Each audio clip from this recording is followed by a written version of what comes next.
So is this Sadako's uncle's house? Is that what we're looking at? Might be. That's kind of the vibe I'm getting. It feels like we have to head there soon, right? I wonder what would happen if we visited.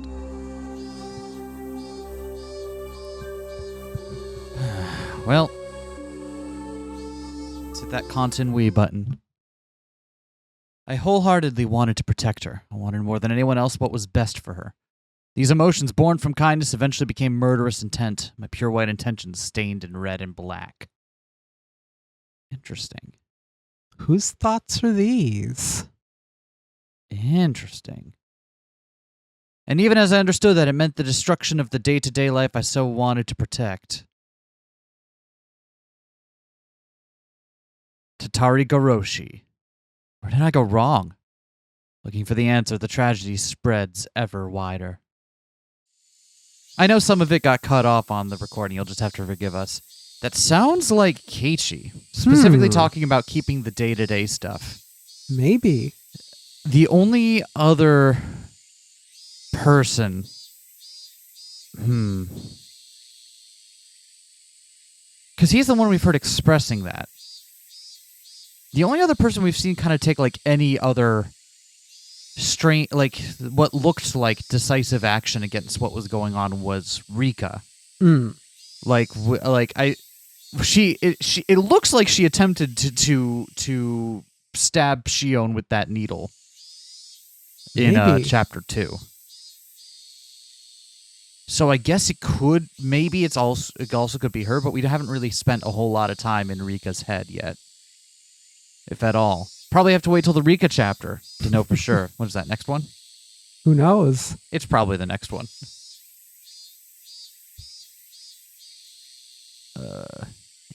Is Hojo-san staying home today too? Furude-san, do you know anything? Oh. Is Hojo-san... Oh my goodness gracious. I appreciate the help. But please, let me speak for myself, Ukamura-kun. Is Hojo-san staying home today as well? Furude-san, do you know anything? The teacher's voice wasn't critical, but Rika-chan hung her head, unable to answer, and I felt really bad for her. Teacher called Rika-chan up, and they had an exchange in hushed tones at the dais. First, Rika-chan said that Sadako's fever had grown worse, but everyone in class knew it was a lie, because every day Rika-chan brought Sadako's bento with her. Sadako-chan, I wonder what happened. Don't ask me. I'm the one who wants to know most of all. It was already the third day since Sadako's first absence. Ever since then, I haven't felt good. Until just last Sunday, everything had been so much fun. I reached out to Sadako like a real older brother, and we spent that time quietly, but warm and comfortable. Why had it suddenly been flipped over? Rena, any insight? Have you been having fun going through the trash? I assume you're still going through the trash trying to find Kenta-kun? Absolutely. The more I thought about it, the more I thought that the world had taken a turn for the worse ever since Ooishi arrived. Thinking on it now, maybe the strange apprehensions plaguing me the night before Ooishi arrived had been a sign. Kuraudo Ooishi, Oyashiro-sama's servant. Oh, shit, that's impossible. They can't decide Sadako will be the curse victim this year just because he showed up. Just what sort of slip-up had I committed to cause those fun times to end so suddenly? And again, because I have constant protagonist syndrome, I am the one who's at fault for this. Yes, it was the day before Ooishi appeared. Shion, Mion, and Rena had spoken of the curse surrounding Satoshi and his disappearance, and it was so sinister it gave me a bad premonition. Such a small thing was the slip-up, that invited Oyashiro-sama's servant. It was absurd. I kept on groaning to myself that I would never accept it, ever. I obviously wasn't the only one suppressing my feelings. Mion and Rena were too. Everyone in the class was doing it. Rika-chan knew something about Sadako's situation, but she wouldn't tell us. Rika-chan still held a calm attitude like a cat basking in the sun, but she was being unbelievably stubborn about this whole thing. She didn't want to tell us, and that wouldn't change no matter how many times we asked her. Everyone understood that, so no one questioned her. If Rika-chan won't talk, then we just have to wait. Rika didn't hesitate to approach Keiichi about, or at least talk to Keiichi about taking care of things in Chapter 2. Mhm. So if she's being quiet now, I wonder if it's because she feels like this is what is actually best given what she knows and what... Either she feels like it's what's best, or she doesn't feel like she has the position or power to change it. Interesting. Yeah. Because, again, if my reading of Rika in Chapter 2 is right, she won't sit idly by if she can do something. But she seems almost defeated here. Yeah. And she might not be talking because it's something not worth saying. All right. There was no persuasive power in the reassurance given with an anxious face like that.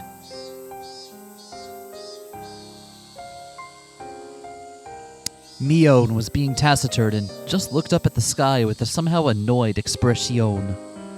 I couldn't tell if she was unhappy that Rika-chan wouldn't talk about it with her own friends, or if she was concerned over Sadako's well-being. And what about me? My anxiety was suffocating me day after day. If someone else were looking at me, then maybe I'd look annoyed like Mion did. Again, some more anecdotal evidence that Keiichi's state of mind really is affected by how well his friend group is doing. Right? And as soon as everyone else kind of falls into anxiety around him, that supporting structure of everyone having fun is kind of crawling away. Tap, tap. Someone tapped at my shoulder. It was Tomita-kun and Okamura-kun. Maebara-san, do you have a minute? Did your ball get stuck again? You guys have got to get it yourselves this time. Don't rely on the older kids for everything. I didn't feel like going along with them, so I was a little unsympathetic with my response. We heard a little interesting rumor. A rumor? Yeah, I just thought it might have something to do with that. A rumor? About Sadako, they hadn't said that, but it didn't seem unrelated. They didn't want to talk in the classroom, so they pulled me behind the school building, lending further credence to that thought. The back of the school was damp and humid like always. Students didn't really come here because they wanted to. It might, however, have been the ideal location for trading rumors away from prying eyes. Tomita-kun, Okamura-kun, these rumors. They're about why Sadako is absent, right? We don't know if it has something to do with it, though. Or maybe... What on earth happened to Sadako? Is she sick, or could she be, really sick or injured or something? No, actually, it's the opposite. I heard my grandma saying that she came to buy tofu at our shop yesterday. Oh, Tomita's family runs a tofu shop. Added Okamura-kun. Their voices really are interchangeable, aren't they? She went shopping to buy tofu? Which means that, at least at the situation Sadako's in, it doesn't seem like it's not the kind of danger that she feels the need to escape from at the moment, or that she can escape from at the moment. You know what I mean? I know it can be possible for victims of abuse, even when to not be able to find or see a way out of stuff if they are put back in a situation with their abuser. So, especially if you're a kid, and especially if you're a kid. So the fact that she's going out to buy tofu doesn't necessarily mean she's not back in an abusive situation. Yep. Which is what I'm suspecting right now. My voice sounds so stupefied that even I can tell. It was understandable. I was worried about what grave illness or injury she had when the person herself had been out and about shopping for tofu. So how was she? Did she look all right? Was she wearing a mask like she was getting better? Was she using crutches, or did she have bandages on? No, there wasn't really any signs of sickness or injuries on her, but... I should have felt relieved that it wasn't an illness or injury. But my anxiety wasn't going away, because Tomita-kun and Okamura-kun's expressions weren't looking any better. She apparently came to buy one piece of soft tofu, but my grandma said it was strange. Strange? And why was that?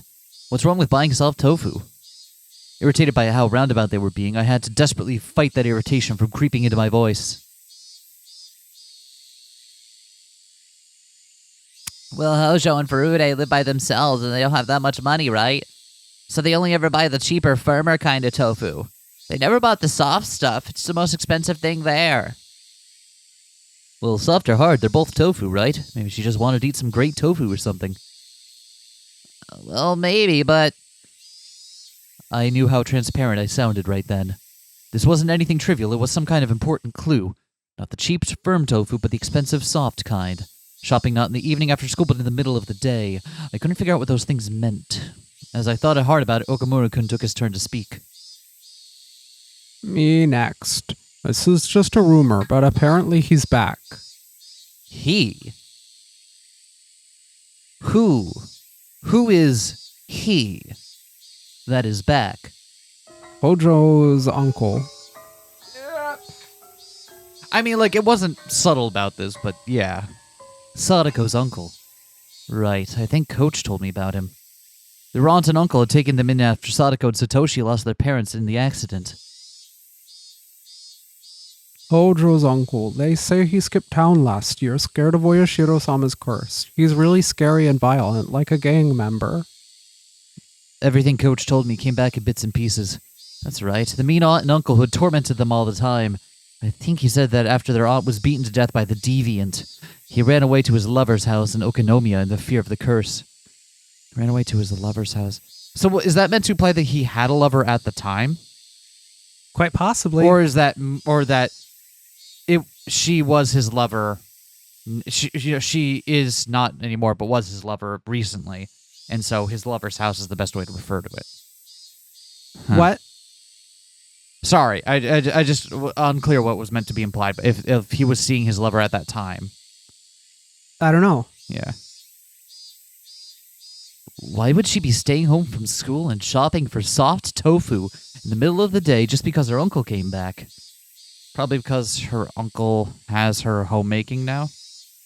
Doesn't seem like a really stand-up guy from what we know about him. Ugh. My underclassmen clammed up and looked downwards. Must have been some big hint buried in there. Even if I didn't understand it, if I told Mio and Rena about it, maybe they'd know something. Oh, my bad, you two. You were nice enough to talk about it, and I started hammering you with questions. Oh, no, it's okay. Now we know... Oh, wait. Yeah, that is still them. Now we know that she hasn't been in bed this whole time gravely ill. That's worth something, right? That might be true, but it still won't make the clouds over my mind fade away. Oh! My Maebara-san over there! Okamura-kun cried wildly, pointing over my shoulders behind me. Startled, I turned around. And way on the other side of the schoolyard, near the school gate, I saw a figure trudging forth. Oh! It's Hojo! I burst into a run faster than I could speak, so that as quickly as possible I could see with my own eyes that she was okay. Sadako! Sadako seemed to be taken aback by me shouting and running over to her. My. What is it, Keiichi-san? You surprised me with all the yelling and running. She didn't seem very normal when she just a second ago. Stupid, enough about me already. 3 days, what happened, Sadako? I was so worried about you. Oh, what a worrywart. It was only 3 days. You're such a worrywart, Keiichi-san. From listening to her, she seemed like the normal Sadako, but I could tell she was acting very strangely. Her smile was somehow forlorn, and her complexion was bad for some reason. Hojo! Were you alright? Were you sick or something? Tomita-kun and Okamura-kun both expressed their concerns. Just what happened anyway? 3 days? Do you know how worried I was? Oh, I do so apologize. I was just giving the house a good cleaning. We haven't used it in a rather long time, so everything was covered in dust. Kind of figured. Huh? Sadako, what are you talking about? Why would you have to stay home from school to clean the house? Sadako didn't answer me. Instead, she passed by me and headed for the entrance. Gosh, it's really about lunchtime, is it not? I am just starving. It was certainly lunch break. I couldn't force her to stop after she told me she wanted lunch since she was so hungry. Well, whatever. Rika-chan's been bringing your lunch for 3 days now. You look like you can eat it today. Let's just go to the classroom and put everyone's minds at ease, all right? You're right. I suppose I may have caused everyone to worry. It sure is tough being so popular. I put a hand on Sadako's shoulder and we ran into the classroom together. Up close, I was able to verify that Sadako looked somehow weak. Well, this anxiety was supposed to go away when I saw her again, but that's what I had thought. But now I actually started to have quite different fears. What the heck happened, Sadako? Or should I say, Satuko? Everyone in the class, of course, reacted the same way I had. We worried about you. I'm so glad to see you well. What were you doing for 3 days? Our classmates showered her in questions. I truly do apologize for causing such a fuss. As she cackled, she chowed down on the bento Rika-chan had made for her. Those in the teacher's lounge must have been informed of Sadako's arrival because our teacher sprinted into the classroom, her breathing ragged. Hojo-san! Oh, Sensei. I'm sorry for worrying you these 3 days. As you can see, I'm fit as a fiddle. My uncle realized that keeping me away from polite society for too long would make people get suspicious. So he conceded that yes, I still need to go to school. At least every so often in order to assuage people's concerns about my well-being.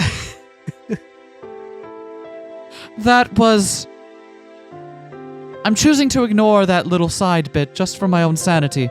I was ever worried about you. When you are done eating, please come right to the teacher's lounge. I have a lot to talk to you about. I must be in for a good scolding for those 3 days I cut class. Sadako laughed sheepishly while she scratched her head, and the rest of the class burst out into laughter. The teacher was acting angry, but she breathed a sigh of relief at seeing Sadako healthy and smiling as she ate her lunch with the class surrounding her.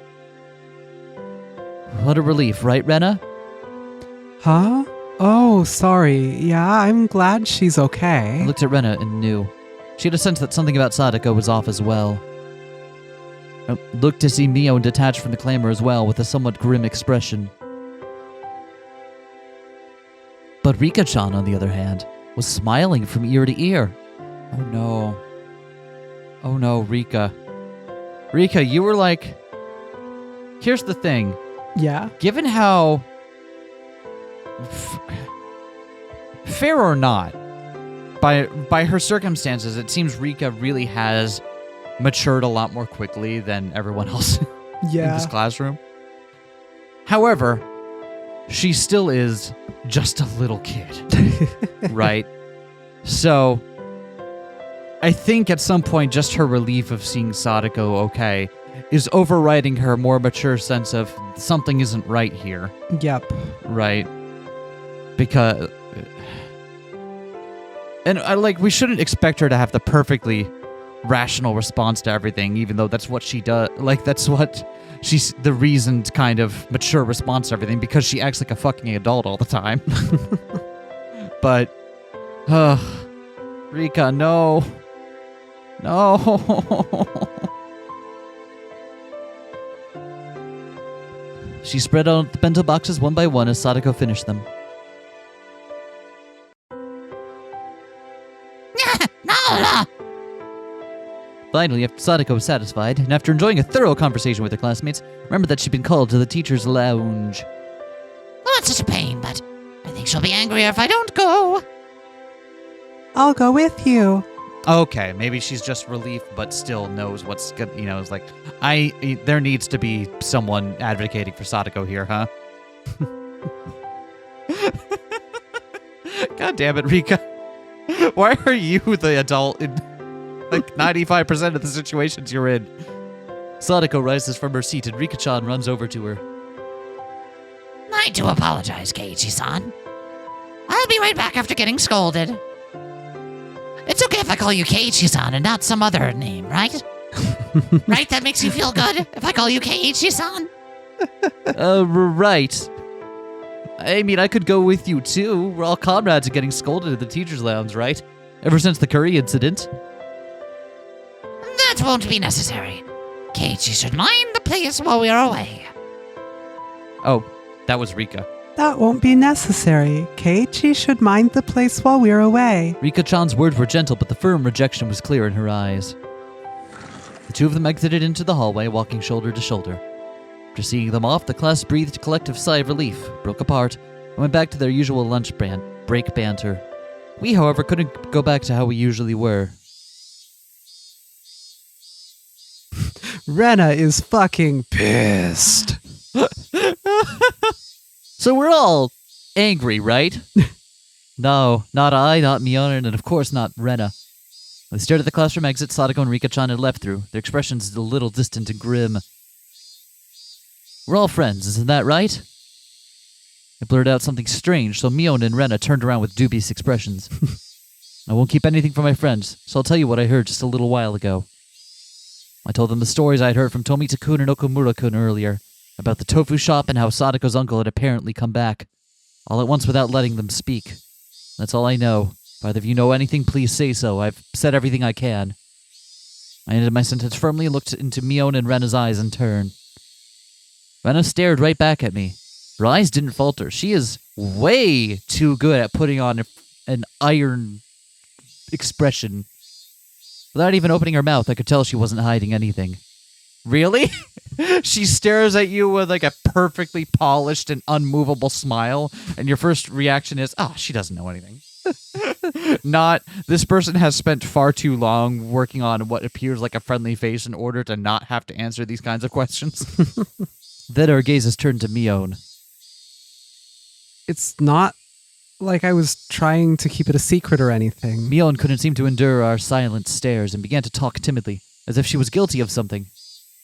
It's just, now that you've said something, Kei-chan, I guess I have to talk about it. Okay.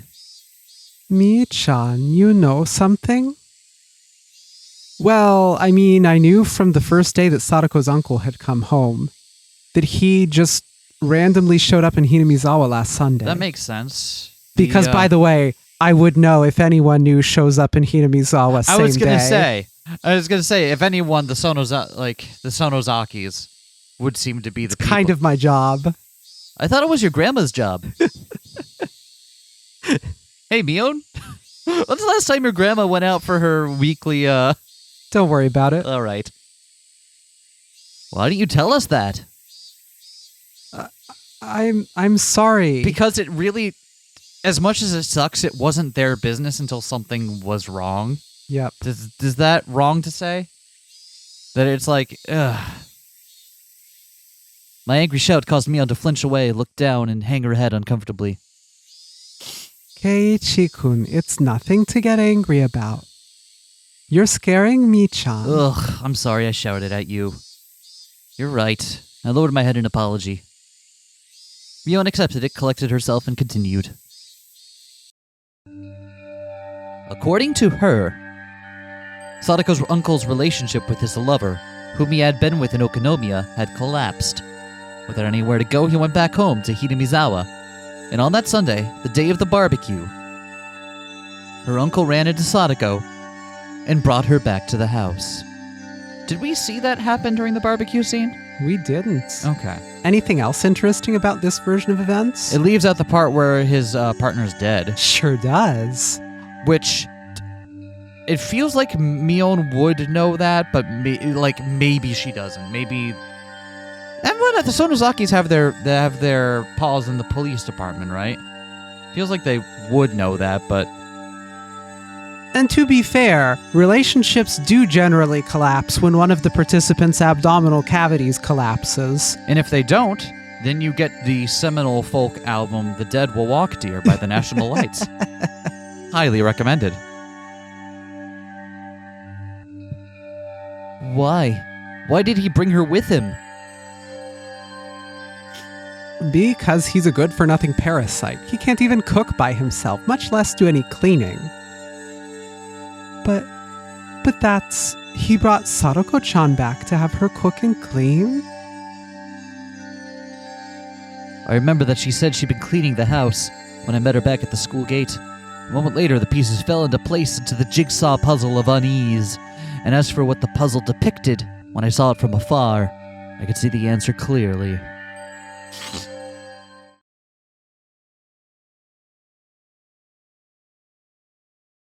This is Mion. Sadako was locked up at home and tormented into doing the housework? Those are the rumors. If you knew that, why didn't you speak up? I nearly yelled that at Mion, but hastily stopped myself.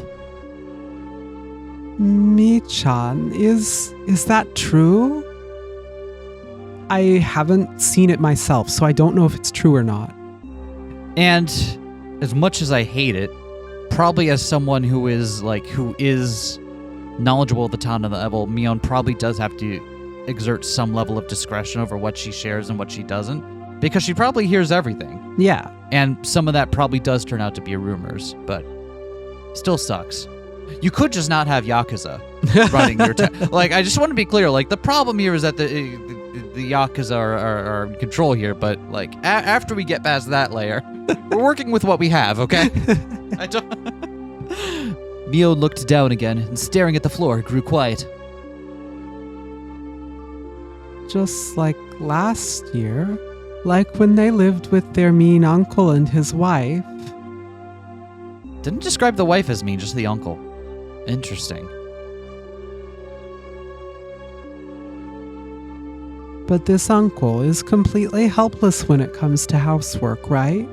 If Sadako's that important, then there wouldn't be any reason to torment her, would there? Well, you see... Oh, sorry. There wouldn't be any reason to torment her, would there? Keiichi-kun, I don't know what grounds you have for saying that. It's almost like it's not about actually, having a child help out around the house. It's about exerting some perverse power or control over other people in your life. It's abuse! Hey! But you shouldn't be so irresponsible. Rena clearly and directly got mad at me. You don't know much about this, so don't talk as though you do. That's clearly what she meant. Does Rena know about that, though? Say, either she's experienced it or she's known it. Looks like they all talked about this at some point last year when Sadako was going through it with her uncle then. Mm-hmm. So maybe she's just like, we've done this rodeo before, Let us handle this one, and so because we have a handle or know how this stuff goes. Well, fine then. Do you know something, Rena? I don't know anything either.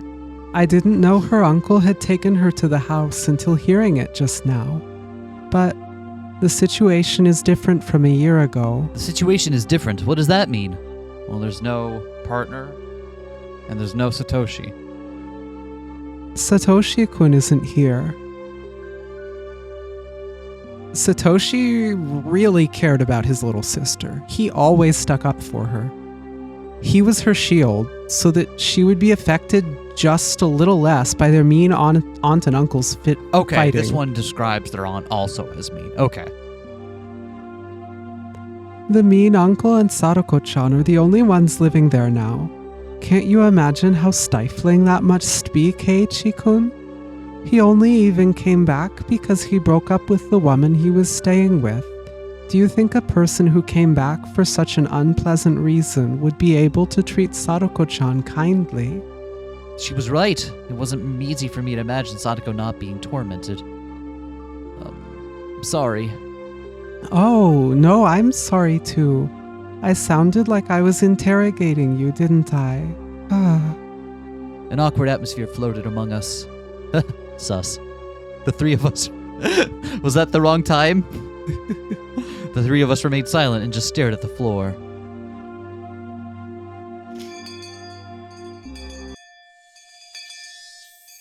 Finally, we heard the principal's bell ringing.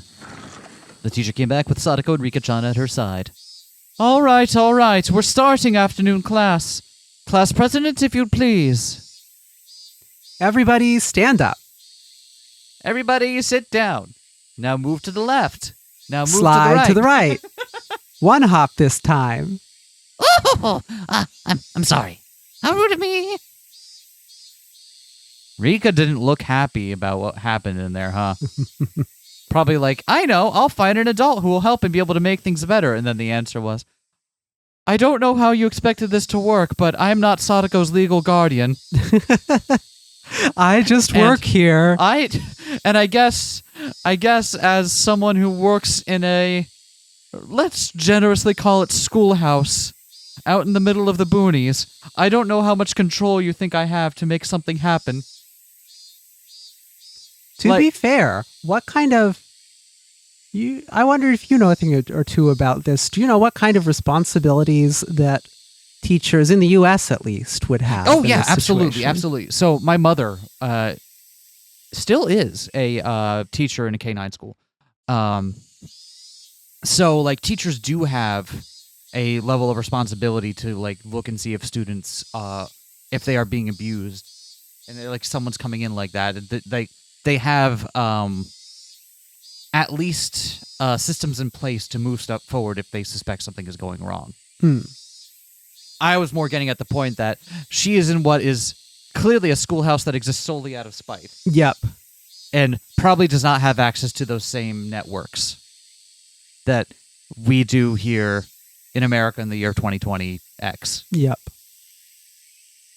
But yeah, absolutely, I do. And it's... Sorry, I wasn't meaning to be like, as a teacher, she shouldn't have any say over this. But I just thought it's an interesting thing to bring up that, like, yeah, she's not the legal guardian, but she also is a teacher, and teachers have certain responsibilities in situations like this. Yeah, but I Someone wonder... wonders what's up. I wonder how much she actually has, especially in a town where the real power would seem to come from the Sonozakis, and Mion uncharacteristically feels like she has her hands tied.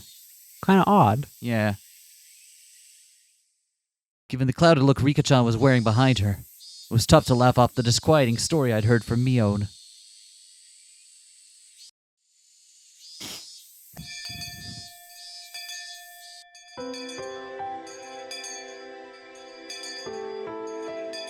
All right. First time in a while everyone's been here. Let's all have a roaring good time with the whole club. Did you just say all right with a All W? right.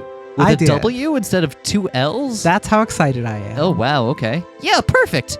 Indeed, in times like these, the best thing to do was obviously get rowdy and scheme against one another in a club activity. Just what I was waiting for. Hey, Sadako-chan, let's play. What? No, I prefer to play games on my own. I don't understand the appeal of watching others do them. There was that game you liked, wasn't there? What was it again? Doesn't matter which. Tell me. Tell me. Mion laughed happily, took a bunch of games out of the club locker and lined them up on the desks. I think that was the first time Mion's ever let someone else decide on a game for her. I could tell she was being especially considerate to Sadako. Although, we also know that they'd eventually, back in Chapter 1, was also a time where they tried to let Keiichi decide what game was when he was drawing away from the club, remember? Sure was. It's like Mion does does have her control over the club, but more than anything, it seems like she wants everyone to stay together.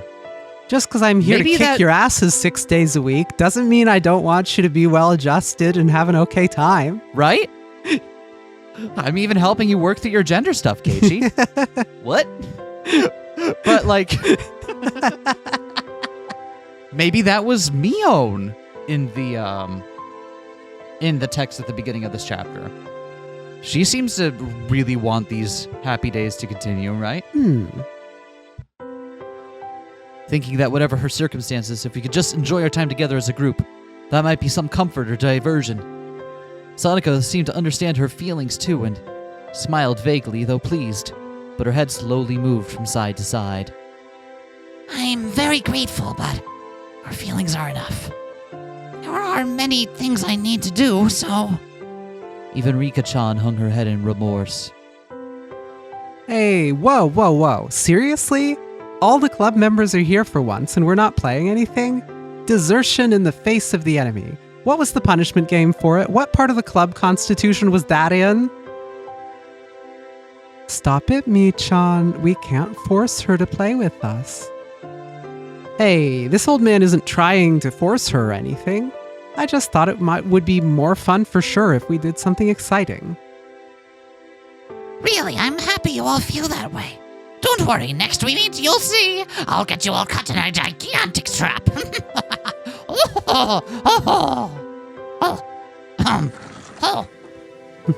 Sadako, while insulting us, still said she couldn't participate in the club today and apologized. She quickly put her things into her bag and pattered out into the hallway, disappearing. It all happened in the blink of an eye. It's also noteworthy that even after she was apparently told to come to school, she didn't have lunch sent with her. Yep. We know she can cook some stuff on her own, but it seems like her father ain't giving her time to do that or bothering to, help feed her kid. His kid. Yep. Get the fancy expensive tofu for him and send her to school with nothing. Yeah, like it's still telling that Sadako needed the one Rena made for her. Or not Rena, Rika. It all happened in the blink of an eye.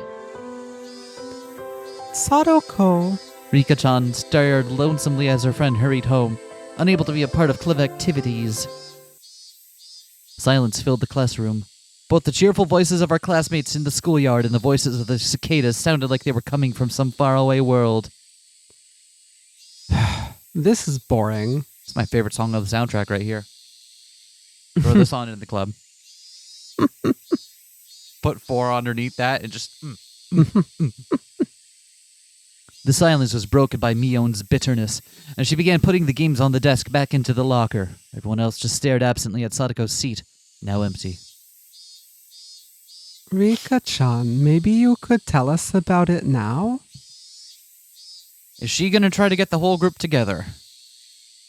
Rena made as gentle a smile as she possibly could and spoke softly to Rika-chan. Come on, when the 4 of us are together, no one can stop us. Except for us.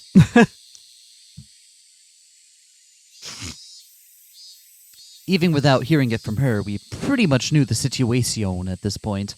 Sadako's uncle had broken up with his lover and come back to home to Hinamizawa. And he had taken Sadako back home and forced her to do all the household work. And that had all been pretty rough on her. Thinking this was common knowledge to everyone, I skipped to the important part. Is it really bad? Maybe Mion and Rena wanted to ask the same question. Nobody spoke, we all just stared, waiting for Rika-chan's reply. Interesting that Rika doesn't get a chance to confirm that is indeed what's going on. Yeah, what if everyone's jumping to conclusions? Here, I agree with their conclusion, as that's what I had been thinking as well prior to it being brought up. But I think it is important that Rika doesn't explicitly confirm that here. Just keep that in mind, I suppose. Rika-chan still didn't answer us. We were hoping for her to say no, but her silence was a bad enough sign. Last year, was it? It was like this when both her uncle and his wife were here, right? Yeah. At the time, they were mostly just being caught between their aunt and uncle fighting. One of the ways we helped out was with the club, by reducing her time at home as much as we could, but he's making her do the chores now, so she can't stay at school either. Shit. Sadako's not a slave. What do you think you are, ignoring your own inability to live properly and basically putting Sadako under house arrest? When you think about it, isn't this really strange? We'd need a lot of circumstantial evidence, but isn't this abuse? Like, can't we notify the police or something? You're right. If we had evidence she was being abused, I think we could tell the police. And can't we talk to the region's welfare people about this? Okay, this is all very reasonable and good responses. Ren and I kept saying police, police as though it were nothing, but Mion's response sounded like she thought we were a little naive. It's not the police's job. It's easy for you to say that. Have you thought about the risks of actually getting proof? What do you mean, risks? I think it was 2 winters ago. We reported it to the Child Consultation Center. We told them there was abuse happening and to do something right away. You did? What happened? A person came as soon as we called. She interviewed Sadako and Satoshi about what was going on, and then their uncle and his wife, too. I can understand asking Sadako and Satoshi, but wouldn't it be not so good to talk to the aunt and uncle? They said they'd base their judgment on what they heard from both sides. Great of them, wasn't it? One of those times where you can really tell that this was something pulled precisely from something R07 had to go through. Absolutely. Right. Had to have been. When's the last time we mentioned he worked as a social worker? It feels really important to bring that up now because that feels too specific. So what did they decide to do? Wait and see. What? What do you mean, wait and hope? What is this, the Count of Monte Cristo? The uncle really studied up on this stuff. By law, you can't call it abuse unless assault or child neglect has been established. And they didn't think it was suspicious that someone looked up specifically how to get around the law for abuse and child neglect? They poked and prodded Sadako and Satoshi a lot, but it never left any real marks on them. They were pretty much eating 3 meals a day and had beds. Huh. Physically abusing them, but in such a way as to not leave any marks, huh? I feel like I've heard about that somewhere before, but I'm sure there's no important connection there. And there weren't any recordings or something like that to prove they'd said or done anything to cause them psychological trauma. None of the villages had ever actually seen them being violent either. No matter how mean you are, you wouldn't act so violent in front of other people. Nobody would. Then what happened? The welfare officer apparently went to visit on the same day each week for a while. The same day each week, huh? So they can prepare ahead? The aunt and uncle knew they were being watched, though, and didn't torment them in any way that would stand out. Of course, that wasn't the end of it. You mean they ramped up how malicious they were being? Mio sighed and nodded. Their aunt was really damn stubborn. Was one of the most spiteful people I've ever known. Well, she's can be both she is and was. Apparently, she was doing some pretty disgusting things. I guess it is weird to use she's as was, isn't it? Yeah. Sadako was like a doll that did nothing but breathe by the end of it. Oh, I don't want to think about what that means for Sadako.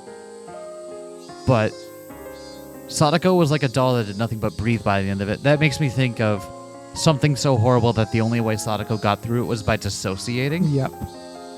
And I don't really want to think about that right now. So I'm just going to move on. It was horrible. That's enough for me to know. So what? From that conclusion, does that mean they never should have contacted child welfare in the first place? Understand? Without proof of abuse so clear anyone could see it, there's nothing we can do. In fact, it might even make the situation worse. We messed up pretty bad.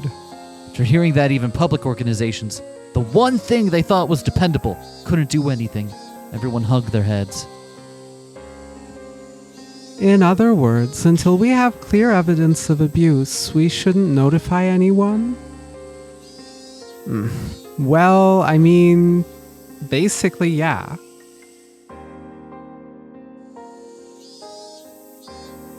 Is that the takeaway?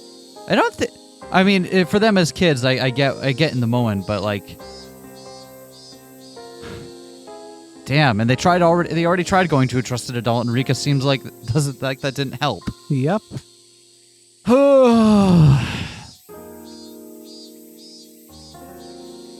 Fuck. This sucks. I have no jokes to make here. This is just... I hate this. I considered Sadako's current situation. She was brought back to her house. It was a little difficult to call that abuse. She was being tormented and forced to do chores. How she was being tormented would be the key, but without concrete evidence, it would be difficult to prove. If she had some kind of external injury, that would work, but as far as we could tell from today, she had nothing like that. And being forced to do the chores, that was a bit weak as well. There had to be better evidence that she was without a doubt being abused. Oh, I know. Her uncle had ignored Sadako's existence for a whole year and went to live with his lover in town, right? Didn't that fall under one of the definitions of abuse that Mion had mentioned? Child neglect?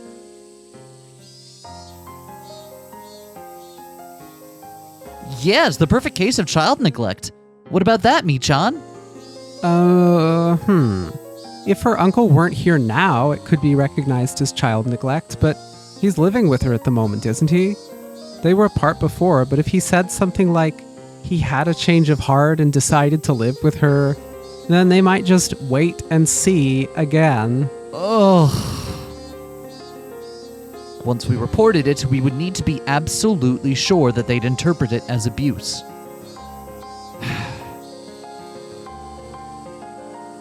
Sadako's uncle is going to finally show up towards the end of this chapter and be like perfectly amiable and like with a completely like perfect, blameless, polished steel orb of a persona, right?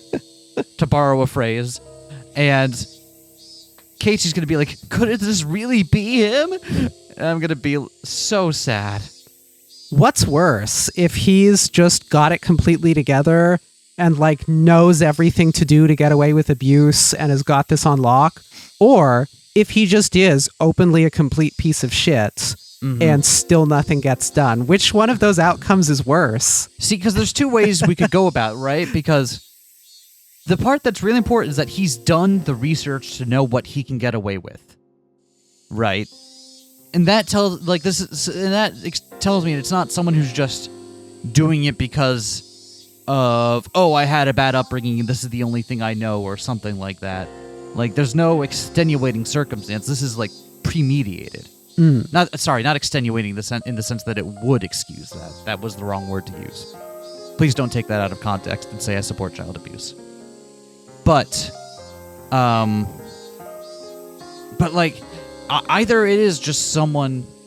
I feel like it's not the case where he is openly and wantonly abusive, because that's asking for trouble from people around you. Throwing it in other people's faces all the time. Like being like, yeah, I'm doing this to my kids, so what? I know the law. That just pisses people off and makes them want to get more in your face about it. You're like, by flaunting it, you're making it harder for people to ignore. But if you are dead set on doing this and are also, and have also, like, if you committed to be like, this is what I want to abuse my child in this way, then the way to make people just ignore it is to be perfectly amiable around others and to not give them a reason to look into it more. And he seems calculating enough to go that route. Does that make sense? Yep. Fair enough. Yeah. The other route seems more like rich person who doesn't have to deal with consequences even when they should scenario. This seems like a person who might actually have to deal with consequences if he doesn't play his cards right. So. Anyway, once we reported it, we would need to be absolutely sure they'd interpret it as abuse. Maybe we needed far more concrete evidence lest we repeat last year's mistake. That's what it's said. This means we need to sit quietly and wait for him to be violent towards Sadako-chan and leave a mark.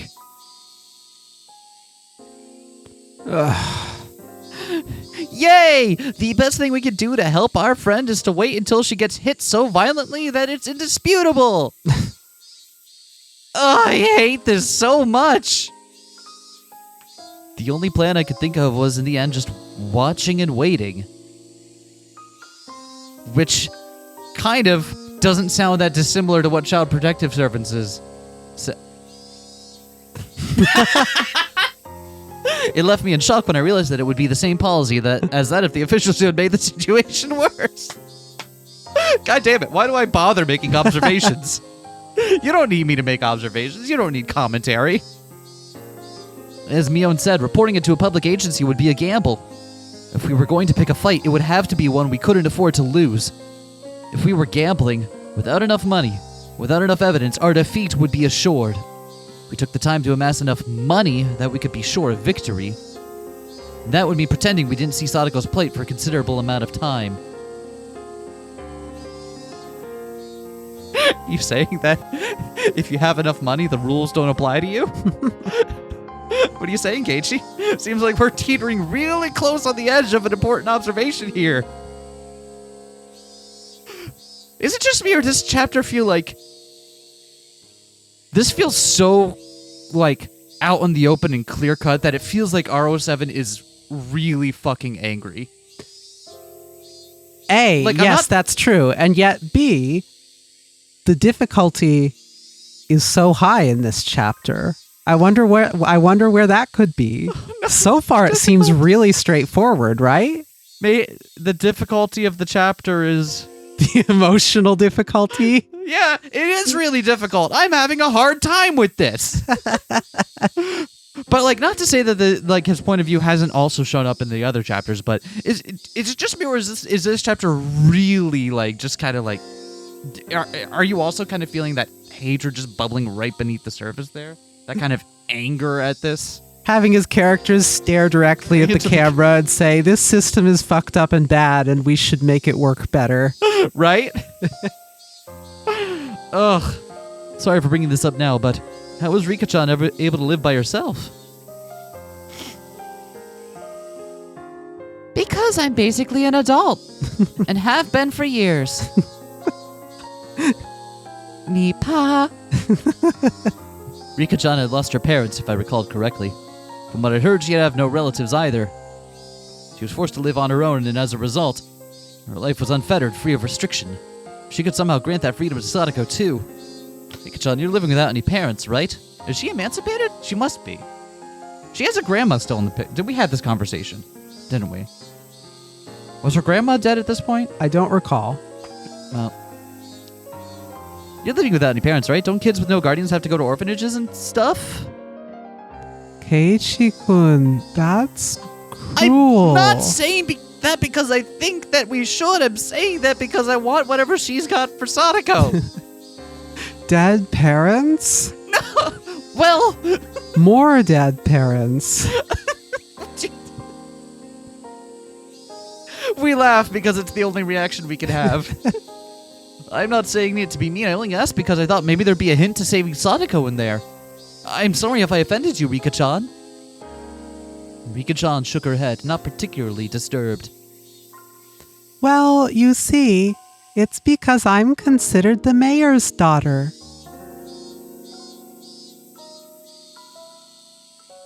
Okay, hold on. Real quick sidebar. Yeah?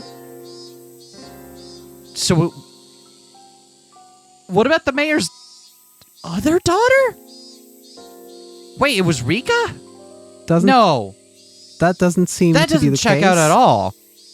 Okay, so legally the mayor is her guardian. But I guess the mayor also has some understanding with her enough, and you're able to do. But so then, who's the mayor's daughter? Let me explain. The mayor, Old Man Kimiyoshi, is Rika-chan's guardian. He got official permission from the governor of the prefecture. Huh. So you're adopted? No, not adopted. You can be someone's guardian without being in the same family. Oh, I see. Oh, I get it. Rika-chan lives by herself, but by law, she's considered to live with the mayor, right? Yeah, basically. That's how Rika-chan avoids being sent to an orphanage.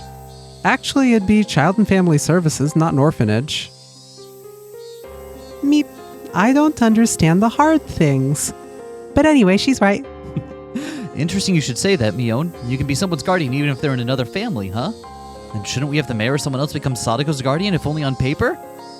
Then she'd be in the same position as Rika-chan. And she could go back to her old life. Too bad it won't work. I mean, her uncle is supposedly her guardian. Wait a minute. You lost me there. What's a guardian exactly, anyway? In legal terms, a guardian and a parent weren't necessarily synonyms, so whoever was actually looking after her at home would be considered her guardian. Then her uncle isn't her guardian. He left Sadako by herself for so long. But if he insists he's her guardian, then that's it. It's been a few days since Sadako was taken back to her house. Her uncle's been paying for her meals since then, right? He is sort of looking after her, so he'd probably insist. And even though he abandoned her for a year, he'd already looked after her for the whole year before that. But the mayor doesn't have that kind of history. I understand you're playing devil's advocate here, but I really want to punch you after hearing you say that. You understand me, right? So then if both the mean uncle and the mayor requested guardianship at the same time, the uncle would make more sense? No, but he'd have a better chance. The term guardian refers to the person actually caring for her, right? If it did, then that would be Rika.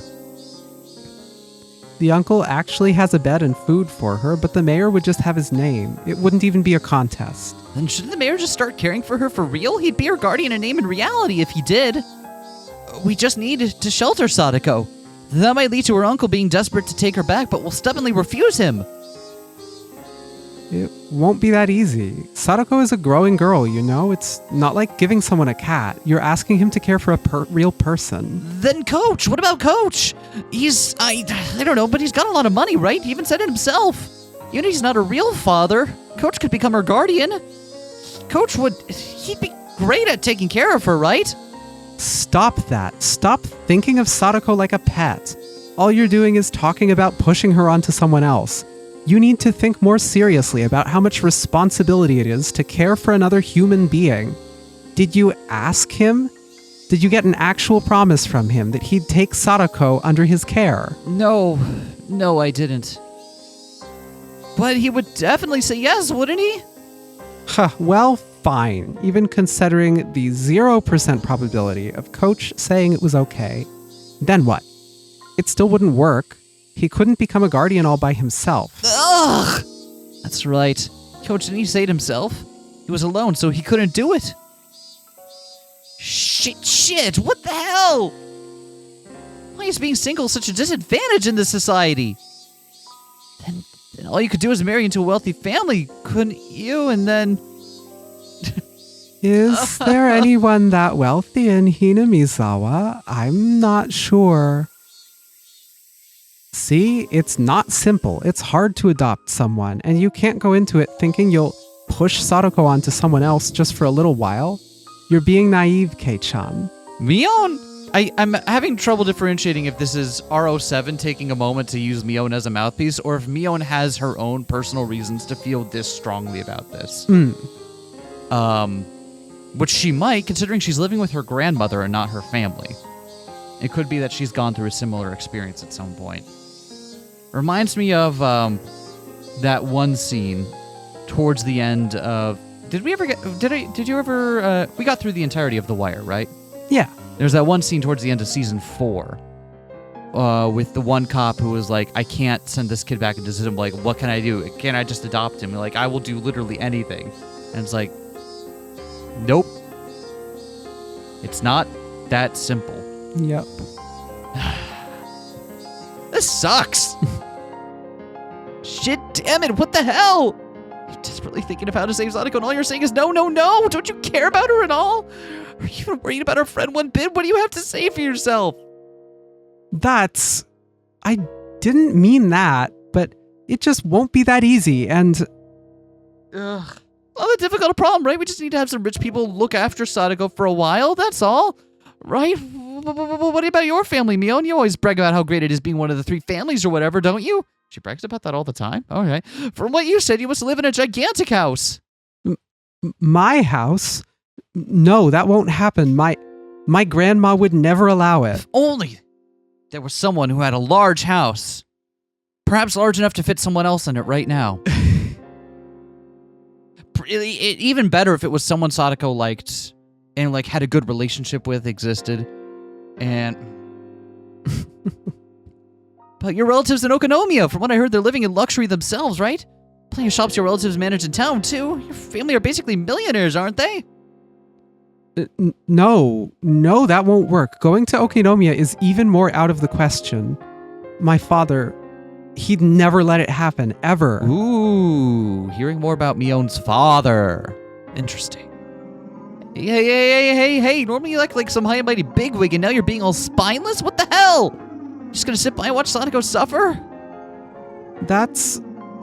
No, I don't. But... Do you hear the noise starting? Yep.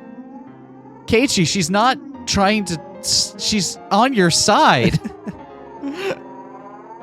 I mean, I want to help her as much as you, but that's a different story. How is it a different story? How can you be so cold-hearted? Your friend is in trouble. What are you if you don't rescue her? You're our president, our club president. Save her from this crisis. You don't save her right now. You're not her friend. You're not even human. I don't know if you have any humanity left in you. Are you listening to me, Mion? Wow, Keiichi. You really got to read the difference between Mion really... Obviously, Mion really, truly, and desperately cares about Sadako, and she's been thinking about this for far longer than you have. If she hasn't done that, there's probably a fucking good reason. My emotions all exploded out of me, and I didn't even give her a chance to say anything in response. I just wanted to make her agree with me, even if I had to force her. If she did, Sadako's problems would be solved, right? If pushing her would solve the issue, then I'd push her as much as I needed to. Why aren't you saying anything anymore? I'm asking you, you asshole! So say something, Mio Sodozaki! Me? Mio, looking down with a grim face, began sobbing. Her hands were clenched into trembling fists, and she rubbed her eyes to wipe away the tears. Was what I said actually that mean? Since I'm decry, we're in the gambling room now, and we have to do something to save Sadako, right? And as I thought that, Rena's voice spoke, her voice cold and incredibly calm. Keiichi-kun, if Michan's family won't work, then what if we look for another wealthy family?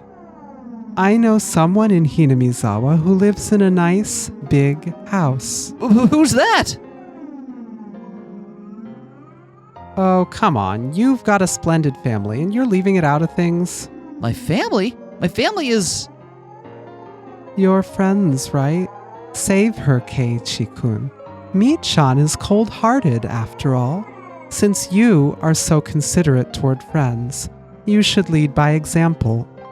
Just the three of you are living in that huge house, right? Then you've probably got plenty of spare rooms. You should just give a few of the empty ones to Sadako-chan, and then her worries would all be over. What's this? We're done already? That was pretty quick. Okay, great. Congratulations on solving the problem. Then are we done for today? I'm going home. Hooray, hooray. Maybe I'll go treasure hunting. I haven't done that in a while. I was so worried about Sadako-chan until now that I didn't feel like going to play at all. I wonder what I'll find today. Ah. Say something, will you? Why am I the only one talking? Say something, you bastard. Are you listening, Keiichi Maebara?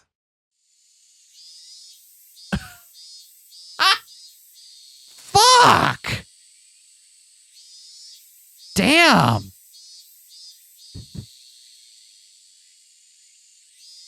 Whew! How you doing, Rena? I'm having a normal one. Here's the thing. She's not wrong. Keiichi is being incredibly selfish with this, which I know is hard to see when you have problem solve brain. Yep. Right? But because I got it too. I have problem solve brain. It's hard to just sit with something like that, and even the cicadas seemed to cower in fear. Rena, her shoulders bobbing up and down, and me, who had forgotten to breathe. Beyond, whose face had gone completely pale, and Rika-chan, who was keeping silent as if nothing had happened. The atmosphere in the classroom grew tight and stiff, and it petrified us where we stood. Rattle. The sound of the chairs. Rena sat back down after having stood up, finally allowed everyone present to take a breath.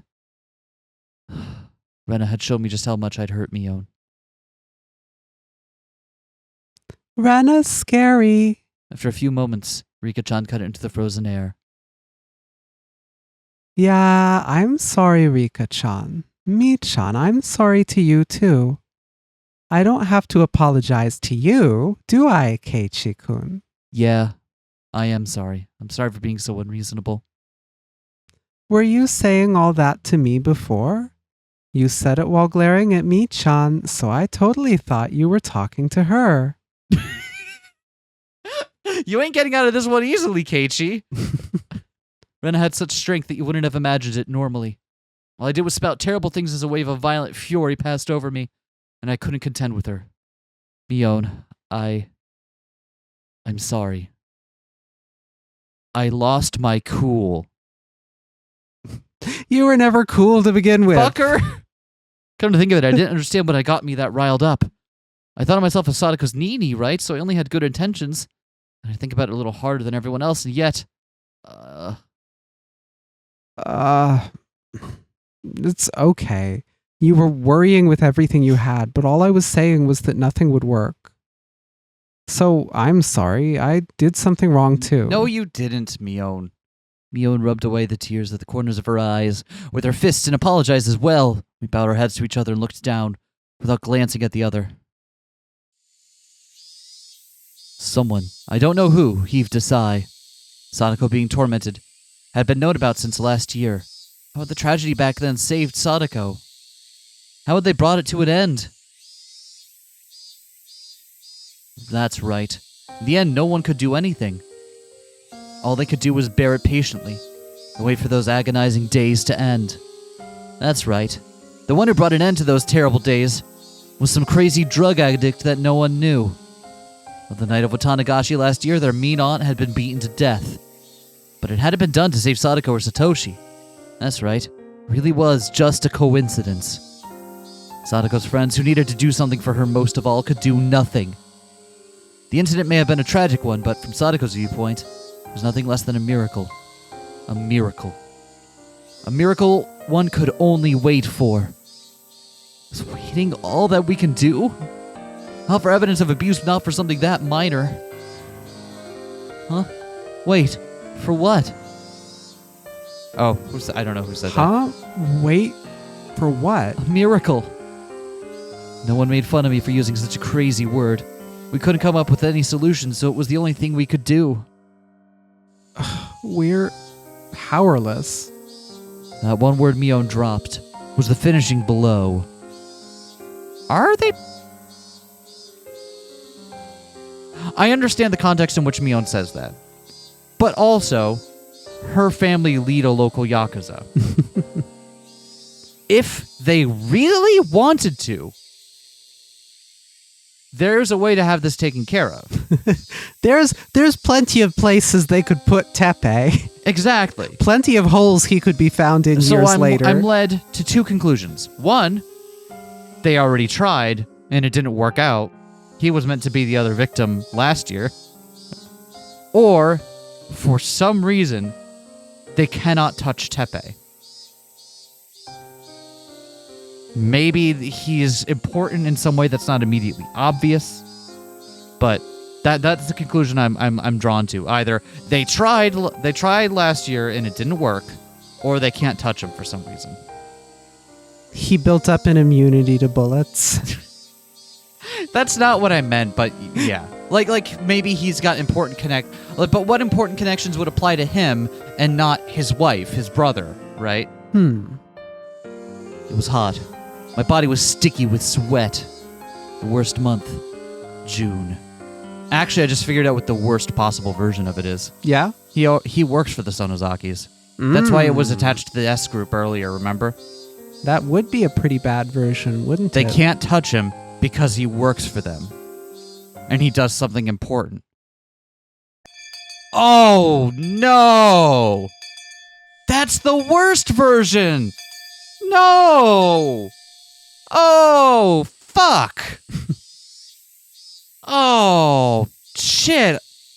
I'm pulling a Keiichi right now. I just found the worst version and I'm like, oh no! Oh god! But then again, what other reason would the police have to say that the murder of his partner was related to the S group? And maybe he shacked up with someone who was wanted by the Sonozakis for other reasons, but like... And it seems like they described it, right? They gave us that spiel about how she was connected with an embezzling scheme. She was connected with an embezzling Sonozaki scheme. money. Got it. Okay. I had forgotten about that. Well, that doesn't mean that he isn't also connected. Like, right. Could have been his money. This sucks. This sucks so much. I walked forward quite a ways and then turned right where the rice fields ended. I'd never come here before, so I had no idea where to go. I got lost several times. I may have taken quite a long way around. I should have gone back home and got my bike first. Would have made everyone else worry if I'd asked them. So I asked one of our other classmates where Sadako's actual house was. That house was originally her family's, apparently, not their uncle and his wife's. Their house had been bigger, so they had taken it for themselves. Right here. Several houses all in a line. Over there? I was visiting Sadako's house, but didn't particularly intend to meet her there. Didn't mean to spy on the enemy. Her mean uncle, either.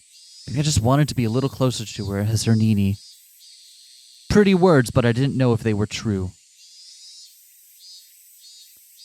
If what Tomi Takun and the others had told me was right, it would be this house right here. Hey. Is that what I guessed at the Yeah. beginning of the chapter? Yep. Before we had even started it? I think so. All right. Oh, cool. He's got satellite. See the satellite dish? Wait, where? On the second floor there. Like Oh, right yeah. towards the center, by the corner. So it is. Cool. Sounds like they've got a clear view of the southern sky. When I recognized it, my feet grew heavy. What did I come here for? My motive for coming here was absurd. When Mion had said at the end that we were powerless, it made me feel frustrated. I just wanted to do something, anything other than waste the days away praying for a miracle. That's what made me come here. But that was all. Even if I were to witness her uncle actually tormenting Sadako, what could I do? Would I act like a comic book hero and punch the guy in the face and take Sadako away with me? And then live together somewhere far away? That was ridiculous. I'm powerless, aren't I? The cicadas' voices raised in chorus sounded like they were scoffing at me, as though they were saying that if I couldn't do anything and wouldn't do anything, then I should just go back home. I heard a car approaching, so I got out of its way. The car stopped right behind me, its horn honking shortly once. Annoyed, hadn't I gotten out of their way, I looked behind me, and a familiar face was looking at me out of the driver's seat window. Coach. Hello, Maebara-san. How unexpected to meet you all the way out here. Is his car background the same as Yishi's car? I don't know. Do you live nearby? Me being here wasn't normal. Just as I considered somehow giving him the slip, I noticed Sadako sitting in the passenger seat. Sadako? Sadako got out of the car and began unloading a lot of groceries from the trunk. I was going to say, Coach isn't her uncle. We've already had this conversation, but there was a moment where I was like, no, don't do this. I happened to run into Coach on the way back from shopping. He said he'd bring me home, so I accepted his offer. She wouldn't have been able to carry all those groceries on her bike. As Coach spoke, he pulled out Sadako's bike from the back seat where they'd put it. The grocery bags were big, and there were 4 of them. They all seemed to be packed full and very heavy. Those bags 7 smart, eh? Isn't that a little far to go by bicycle? Looked at the bags and saw that they were filled to the brim with sake bottles, snacks that you could eat with sake, and boxes of cigarettes. Sadako could just go in and grab that stuff? That's not a problem?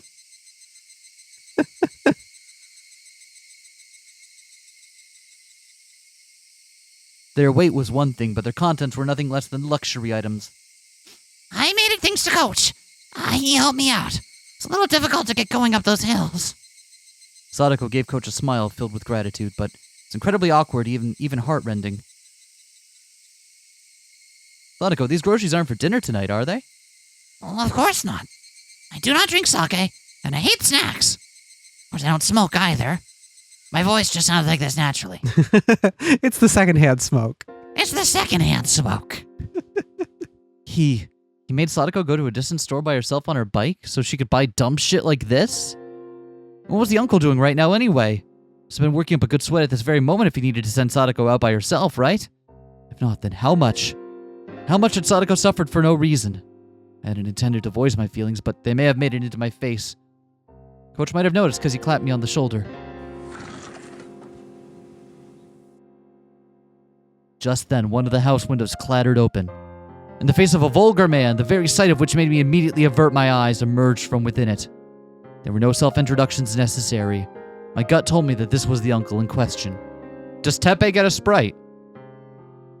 The first thing out of his mouth should have been words of gratitude for Sadako. Sadako, you left the heat for the sake on when you left, you half-wit. Do you really want to... This is a big commitment you're taking here. I can only assume that the things that come out of this man's mouth are going to get even more vile from here on out. Oh, I'm sure they will. Okay. But otherwise, you're going to be talking to yourself a lot more this chapter. That's true. Okay. I'm sorry, but you told me to go right away. Shut up. You've gone and ruined it. And it was the good stuff, too. What do you do about it? I'm sorry. I'm sorry. I'm sorry. Sadako miserably apologized over and over, bowing again and again. She could be perfectly described as a small animal. I had no idea what was happening. Sadako finished shopping for all this heavy stuff that wasn't even for dinner. She only managed to come back because she ran into Coach and he drove her home. She hadn't been found by him. She'd surely still be by herself, panting and moaning, pedaling her bicycle up that steep hill. What was with those words, those horrible, sleazy words that he said to Sadako? And what country's dictionary did it tell him to say such things to a young girl who just finished shopping? My anger, of course, wouldn't reach him. The uncle displayed no interest in me, instead shouting at Coach. Oh, if it isn't Dr. Irie. Hello. Why don't you come on inside, too? We're in the last round, so you can get in right away. 100 yen per 1,000 points and anything goes. And he uses his home as a place for people to play mahjong? Mahjong Poker? or some other gambling game, yep.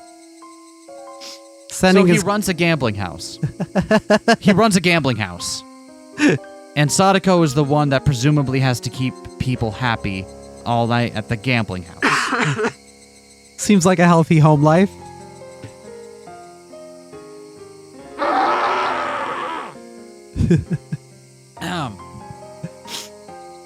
Sorry, what's up? No, I'll pass, thank you. I just ran into Sadako-chan and gave her a lift, is all. I'll be leaving now. The way he says that to Dr. Irie, is Irie a regular at his place but is saving face in front of Maebara here? I have a feeling Sadako wouldn't trust him as much at the baseball game if he was. Mm-hmm. Is Teppei just being an asshole? I don't know. Oh, nah, come play around. You got a lot of money, yeah? I didn't even understand what her uncle and Coach were talking about, but I knew one thing for sure. None of what he just said had been to thank Sadako in any way. Sadako, could you bring us the damn snacks? Start getting those beers chilled, too. Go get us some cold ones from the fridge.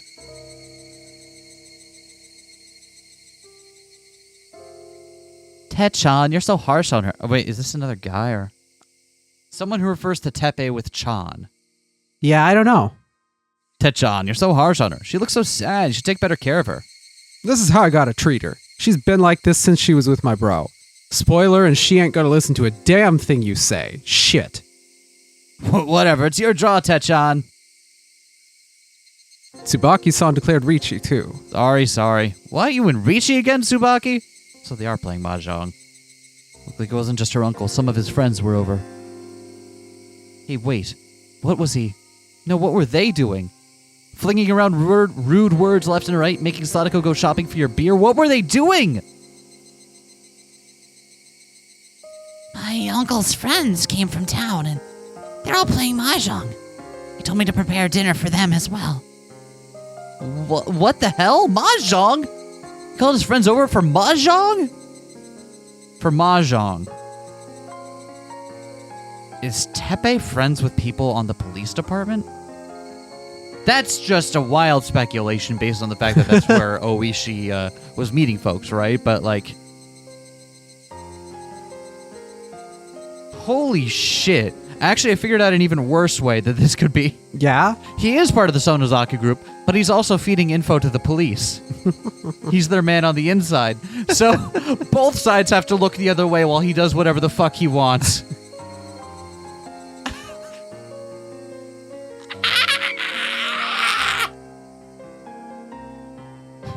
SK make up a guy and get mad at them. Relatable. They were too busy playing, so they sent Sadako to buy them a crap load of booze from a faraway store. First thing he said to her was how she left the gas on? What the hell? What's that guy think he's doing? Who could get lost in some dumb game of mahjong and send Sadako to buy all this stuff? Even though Coach was listening, he pretended he wasn't. There was a line of heavy-looking shopping bags lined up on the ground next to the trunk. Maebara-san, you help too, please. You're a boy, you get to carry this heavy one. Coach, you're gonna let this slide? It's completely... Coach pretended he hadn't heard that violent outburst either. When I thought about it later, his reaction might have been the best thing he could do in that situation. I'll carry 2 of them myself. Come on, help us carry them, please. The bags were packed to the brim with bottles of sake and bar snacks. They were so heavy, and so filthy, so unfair. Or just heavy in terms of weight. Made me feel mortified. Nothing could have been heavier than that. Keiichi-san, there's no need to push yourself. I'll carry it for you. Sadako mistook my biting back the humiliation as grimacing under the weight and offered to help. You stupid, don't underestimate me. Sadako had never looked down on my physical strength in the slightest. Ugh. Coach, I'm sorry for you too. It must be really heavy.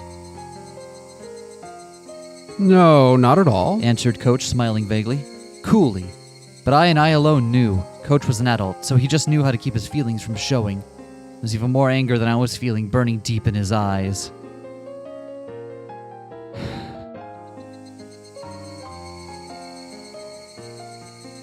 Going back and forth on what we know about Coach right now, if he truly is an angry bystander who's doing what the best he can in this moment, or if he is just kind of or if he is complicit, and that was meant to be like, oh yeah, he plays games with us all the time, but I want to think the better of him.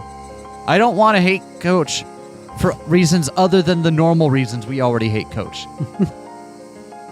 Well, it is heavy. Ugh, shit. Shit. Wasn't very far to the doorstep of Sadako's house, but the bag squeezed my palms and started leaving red marks. Ugh. Fury welled up within me and the back of my throat stung, but even if it all came gushing out, it wouldn't solve anything. So, just tightly gritting my teeth was as much as I could do.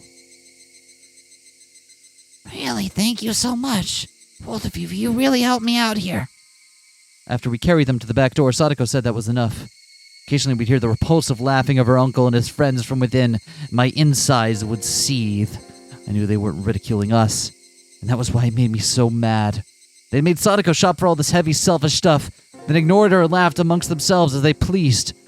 It was deeply aggravating. Of course, Coach had to felt the same way, but if he accidentally let his feelings slip onto his face, he only caused Sadako more worry. He knew all that and spoke coolly, as if to say he didn't care. Not at all. I'm happy I could be a bit of help for you. If there's anything else I can help with, please tell me. Yes, I really am happy you feel that way. That he feels that way. Those words were so sad. Sadako herself was sad and resigned that we could only help her so much. But she was right. No matter how much Coach or I want to help Sadako, this was as much as we could do. I felt absolutely ashamed at not having the power to help her any more than this.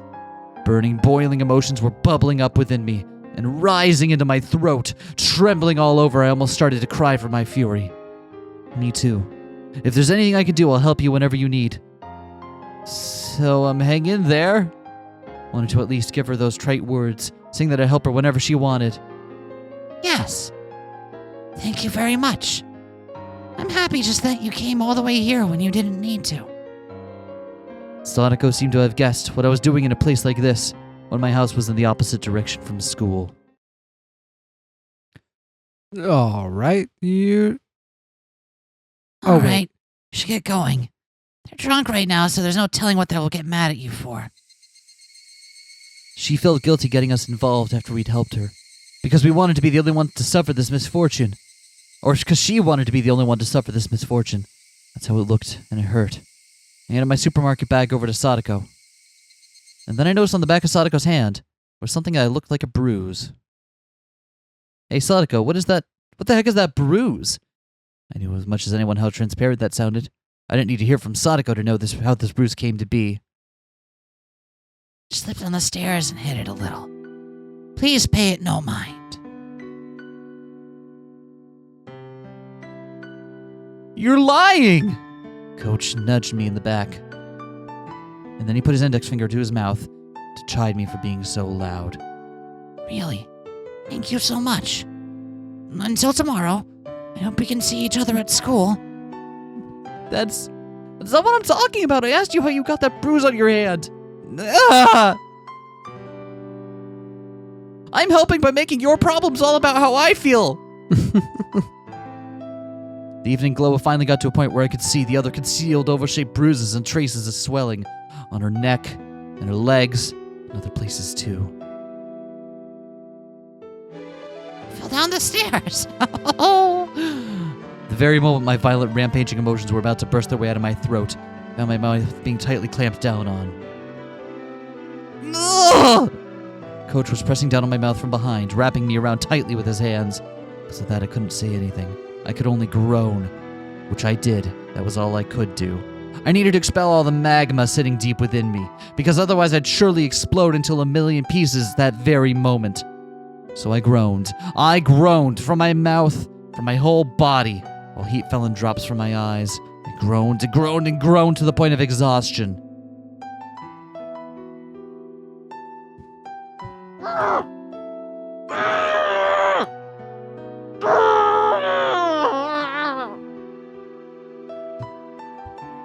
I wrung absolutely everything out of myself. Even having lost my voice, I was still wringing it all out. I understand how you feel. I really do, Maebara-san. Please just endure it for now. Please. I'm asking you, Maebara-san. Endure it for now? And then what, huh? What would happen to her? To Sadako, her body and mind were wounded and she was being made to suffer like this? Can you not even let me howl in vain at it? Is that it, Coach? Are we this powerless, so powerless that we can't even fucking scream from the bottom of our hearts? I didn't add that fucking in there. That fucking was in there. Voice of the Higurashi made me calm down. I didn't know how long it had been. Sadako abruptly gave a slight bow. Thank you very much, Keiichi-san. Sadako! Looked a lot like my real Nini just now. My real Nini may not be here anymore, but I have another one named Keiichi-san. Yeah, you got it. You're Nini. And when you're in pain, I'll help you no matter what. Nini will rescue you for sure. Toshi Hojo, you fucking idiot! If not now, then when? Sadako, she's never been in more pain in her life. Her Nini doesn't save her now, then when will he? Why did you run away? Why would you abandon her? Why did you leave Sadako behind? You don't have any right to call yourself her Nini. I won't run away. Huh? I definitely won't run away. I won't run away and abandon you like Satoshi did. No way! I will not abandon you. Slip. Tears trickled down from Sadako's eyes. Keiichi, you're not helping, man. Keiichi, you're not helping, man. I'm gonna make you do the emotional labor of making me feel better about how powerless I am about your pain.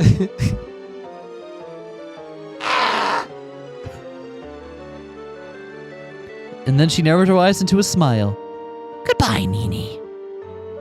Sadako took her right hand and awkwardly waved to me. I'll be all right.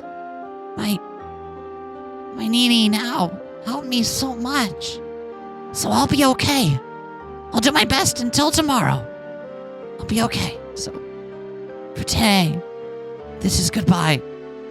There was no way that I could say bye, see you tomorrow. And then from inside the house came a throaty, disgusting voice. Sadako, could you bring us the snacks already? Okay, Nini, get going already. I'll be fine now. Hurry. Let's go, Maebara-san. Staying any longer than this would be a bother to Sadako-chan.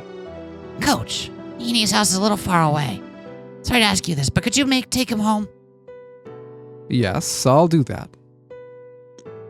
Coach grabbed me by my collar, and with strength I couldn't have imagined him having, started dragging me away. And I, unable to oppose him, started getting further away from Sadako. She waved her hand to us, expression still dark, and disappeared through the back door. So now we know what kind of guy he is. Coach? No, the uncle. The uncle. Yeah, now we know exactly what kind of guy he is. He's not even hiding it, and yet nothing happens. He's not even hiding it, and nothing happens. Everyone knows exactly what a piece of shit he is. But everyone knows isn't evidence that's permissible in whatever. God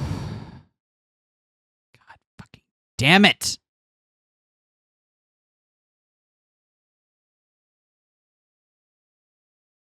I hate this. This sucks so much. Coach got into the car first, then turned around on the narrow path and brought the passenger side door around for me. I know how you feel so well it hurts. No, I think I understand it even more than you. Ugh. But right now, just for now, please endure it. She understood exactly how you feel, so please endure it. If you don't, I know already. I'm sorry. Thank you. Thank you for before. I meekly got into the passenger seat. The car accelerated quietly, and Sadako's house grew farther and farther away in the rearview mirror. We made a wide turn, and then I couldn't see her house anymore. And once more, one more person who means well has been bullied into silent acquiescence. Huh? Is your house that far away? It's in the other direction from the school, isn't it? I didn't bother to reply. I would have been hard-pressed to give him an answer as to why I was at Sadako's house. Coach didn't say anything more either. For a while, the two of us were silent. The only sounds from the gravel sprang over the road as we drove. Unfortunately, Coach does not have AC. I remembered how Rena said things were different than last year. The time she had Satoshi with her. Satoshi protected Sadako. So that less of the sparks fell onto her. Now Satoshi isn't here. Yes, that's the unfortunate truth. Coach seemed to understand what I really meant when I said that. It's terribly sad and... Oh. It's a terribly sad, cruel story, but there's a limit to our resolve, our efforts, and our assistance. Sounded like an excuse, but he was right. Even if Coach and I wanted to be people Sadako could depend on, that was all. It ended at the front door. No matter how much I shouted that I would be her Nini. No matter how much I shouted that I wouldn't abandon her. No matter how much Sadako called me her Nini. I couldn't do anything more than that.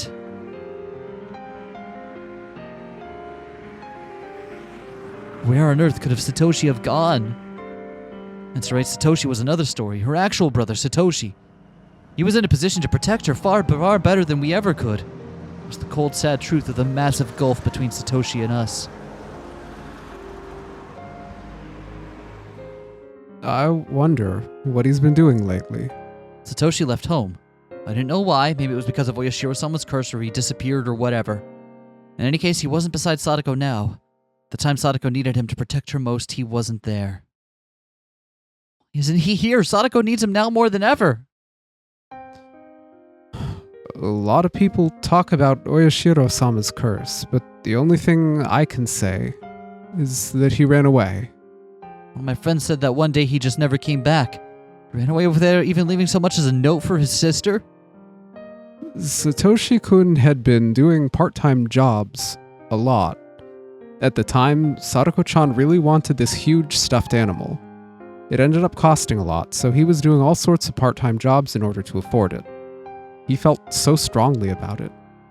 Everyone was whispering about how he at least wanted to get his sister a nice birthday present since she was being made to live such a pitiful life with her uncle and his wife. In the end, he didn't use his savings for a birthday present for Sadako. Satoshi-kun disappeared, and the police looked long and hard. They found out that Satoshi-kun had withdrawn all his savings himself on the day he left.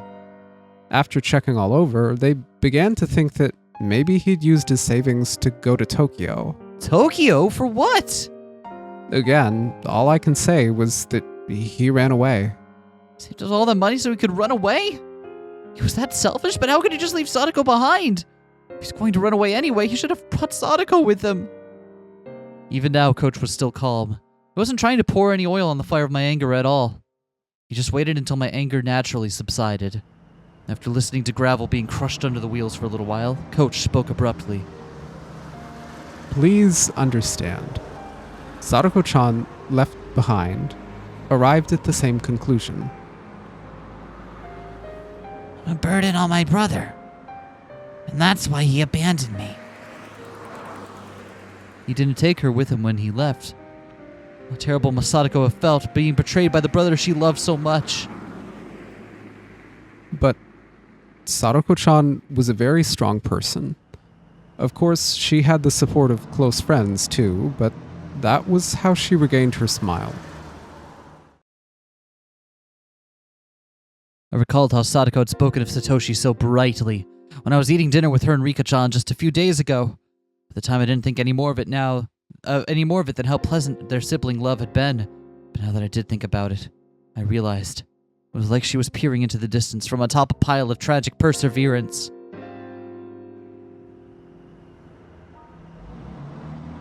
She said Satoshi-kun would come back for sure, and that when he did, she wanted him to... Oh, that's Coach explaining that. She said Satoshi-kun will come back for sure, and that when he did, she wanted him to see how she was no longer a burden. Sadako isn't a burden. She's way better at day-to-day living than me. She can do pretty much anything. She might fall behind Rena or Rika, but in certain aspects, she's way more of an adult than most people. That's the result of her having worked so hard, since she didn't know when Satoshi would come home. Her efforts are so painful. Well, she lived with Rika-chan. Well, Rika-chan taught her how to handle everything flawlessly. Also that you could welcome back Satoshi at any time. She could tell him that she wasn't ashamed. So when is Satoshi going to come back? I asked Coach, but he knew he wouldn't be able to answer. In any case, Satoshi ran away. He left Sadako and ran away from Hinamizawa. Someone said that when you leave Hinamizawa and run away, well, Yoshiro-sama's curse gets you, right? That made sense. Satoshi running away and his disappearance would obviously mean people thought it was the curse, right? And they could smile, as though it were his own fault, as though he got what he deserved. Alternate theory. Yeah? Teppei really was meant to die on the Watanagashi last year. However, he didn't for some reason. And in order to keep the charade up, Satoshi wound up going in his place and withdrew all of his money, put it somewhere Sadako... I'm just making wishful thinking right now. I don't buy that Satoshi just runs away, though. It seems Or odd. if he does, I don't think it's because he thinks Sadako is a burden. Maybe he feels like this is genuinely the only way he can save himself. And maybe he's come... Like, as painful as that is, maybe he thinks that this is still the right thing to do. But I don't believe he does it because he thinks Sadako is a burden. And also, he might just be dead. There is that. Withdraws all of his money. There's certainly a lot of unidentified bodies kicking around Hinamizawa's dark corners. He could smile as though it were his own fault. As though he got what he deserved. Hey, Oyashiro-sama. Whoever you are. Satoshi didn't vanish because he ran away. You demoned him away with your curse, didn't you? That's not what happened. Then I won't forgive you. When did he run away? The night of the Watanagashi festival last year, when their aunt was killed by that deviant. Oh, I thought it happened days later. That's how they described it, that it had happened later on. But it is the same evening. Oh. It was a few days after that. Why do I? On Sadako-chan's birthday. Sadako-chan's birthday.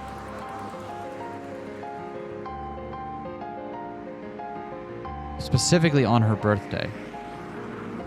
He had withdrawn the money and was planning to buy her the gift finally. That would certainly explain why someone would withdraw the money. On her birthday specifically. Yeah. If it had been any other time, I would but specifically on her birthday, meaning like, okay, I can get it now. And then her uncle is like, hey, that's a whole lot of money that could be mine right now.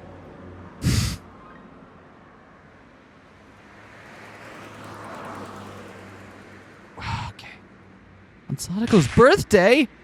Bang! I slam my hands on the dashboard in front of me with all my might. Satoshi. Of all the days he could have chosen to run away. Your aunt died just a few days before, didn't she? Your days of suffering were about to end, weren't they? You were just about to start thinking about a new life, weren't you? It was wrong to be happy about someone dying, but for Sadako and her brother, her birthday had come at a critical turning point. Or I wonder if Satoshi was getting older, and Teppei realized he's rapidly getting old enough to actually physically outmatch me. Their mean uncle had fled town and the siblings would be left alone. Should have been able to be happy about that. Oh, he had left town at that point. Never mind. Left town, but then where did he... But he must have ran in... But if he was withdrawing money, it must have been in Okonomiya. Because I don't think there's a bank branch in Hinamizawa. It's Sadako's birthday. Sadako's probably waiting for her brother to return the whole time. Waiting for her brother to return when he never did. Waiting with bated breath for her brother to return. Her hopes and dreams of a new life growing ever larger. But no matter how long she waited, he didn't come back. He didn't even contact her.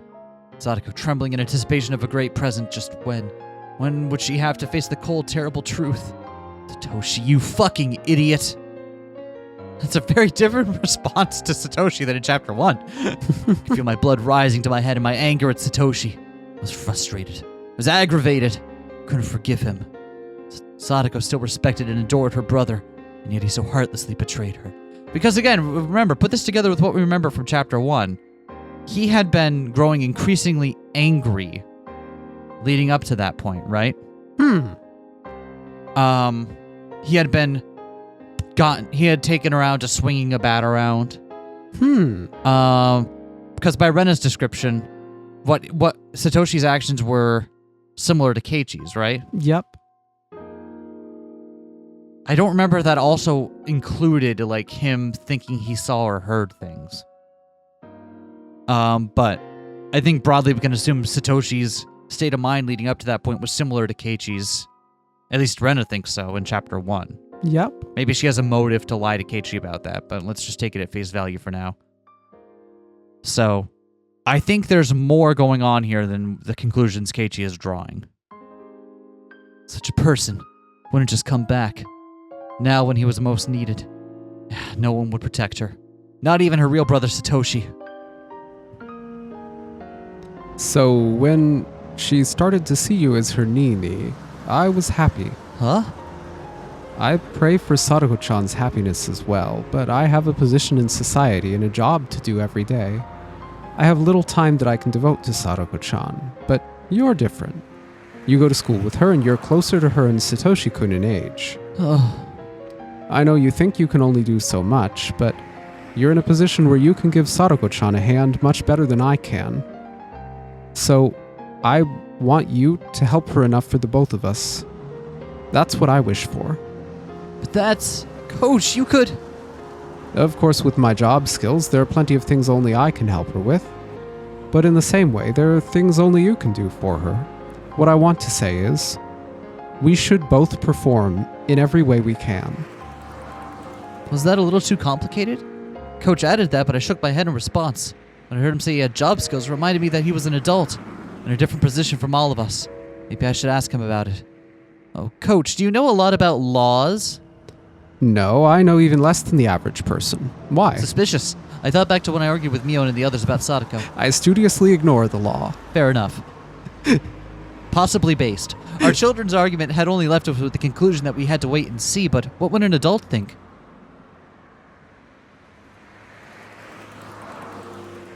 What was it? The child welfare law? As an emergency measure to secure the safety of a juvenile, they can force him or her to separate from the parents. They can do that? So then we could rescue Sadako from her uncle right away. Sadako-chan might not want that. Unless the person being abused wants shelter anyway, it doesn't go that far. Sadako doesn't want it? But why? Coach didn't answer me. I didn't know why he didn't. It was clear as day that Sadako's uncle was being violent and treating her like a slave, so then why? I tamped out on my frenzied emotions and waited intently for Coach to answer, but he never did. It wasn't like he was pretending he hadn't heard me. If I had to say, it was more like he wanted to explain, but couldn't put it into the right words. Sadako-chan probably thinks of this abuse as a trial. A trial? This is some weird religion we're talking about. You might know this, but Satoshi-kun always looked out for Sadako-chan. She always relied on him, almost as though she was utterly dependent on him. I known for a while that Satoshi had always protected Sadako from their aunt and uncle. But that was his duty as an older brother, not something to worry about. I think that may have traumatized her. Maybe she figured that depending so heavily on her brother had made him hate her. And for Sadako, the current situation was a retelling of the story a little over a year ago. But this time Satoshi wasn't here. She wants to overcome this trial by herself, without relying on anyone else. And that if she doesn't go strong, then Satoshi-kun will never return. She thinks something like that now. Or so I believe. Okay. Now that he mentioned it, Sadako had never said a word about how hard it had been before. Figured she was being threatened not to talk about it, but... We talked with everyone and we were wondering if we should report it to the Child Consultation Center. I have heard that a social worker was visiting Sadako-chan last year. Yes. In the end, they decided to wait and see, and we thought maybe that made her get tormented even more. That was... Apparently, Sadako-chan reported it herself. And as a result, the abuse worsened, but was kept just out of sight. She was under even more torment, and the burden on Satoshi-kun for protecting her rose considerably. Sadako, she wouldn't be thinking it's her own fault for reporting it, would she? Coach nodded quietly. Sadako-chan would probably either hate it if you suggested reporting the abuse, or feign courage and say you didn't need to.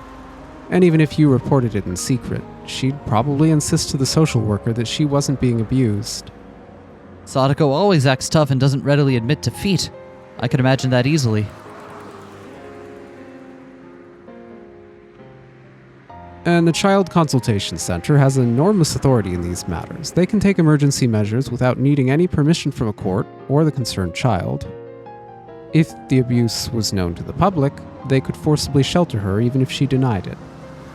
For Sadako-chan, that would probably mean losing. This isn't about winning or losing, it's real life! Sadako, she's... Back on topic, after they placed her under their protection, she would be sent to a childcare institution or the like. She would basically be living there, so it would mean moving away. And with the change in residence would come a change in schools, too. That... changing schools, it has to be done, right? If that's what'll take it for her to be safe. Sadako-chan understands all those things, all the more reason for her not to want it. Why?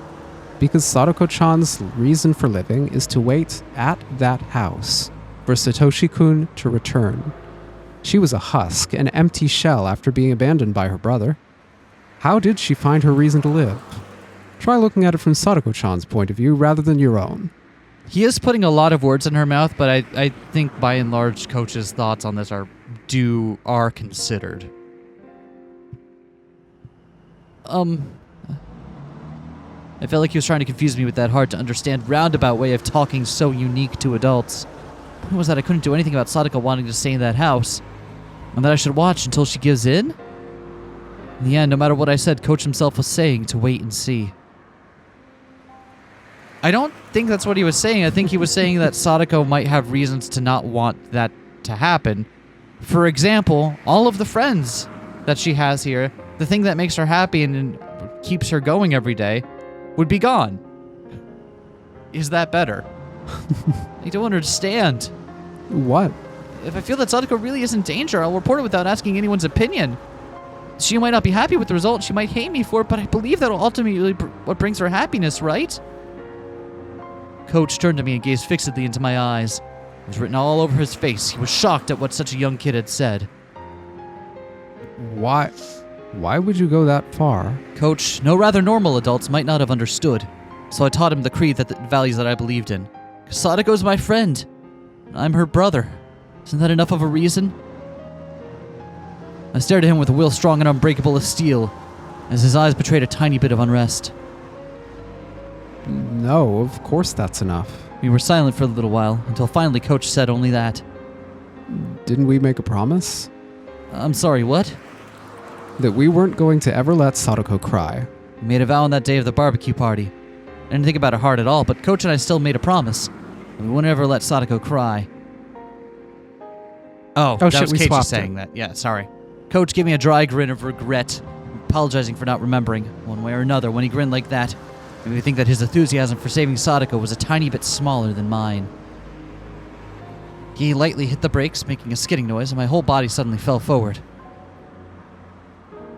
Could that be your house there? Oh, right. Maebara-san would live at the Maebara residence, wouldn't he? So the Maebara Manor is known, huh? Before I knew it, we were almost to my house.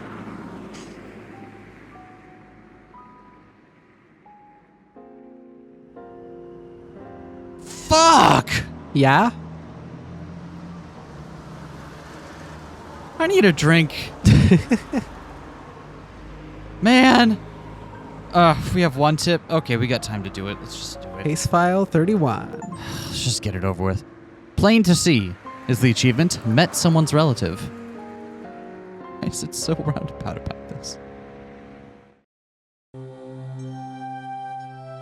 Case 31. The December 1st, 1981. Prefecture Juvenile Welfare Division report. 1981, so help me place this. December 1981, so this is what? 1981 is... Where's my timeline here? Here we go. So that's after the death/disappearance of the Furudes, but before the housewife... Right, okay. So this is probably Sadako's report. Probably.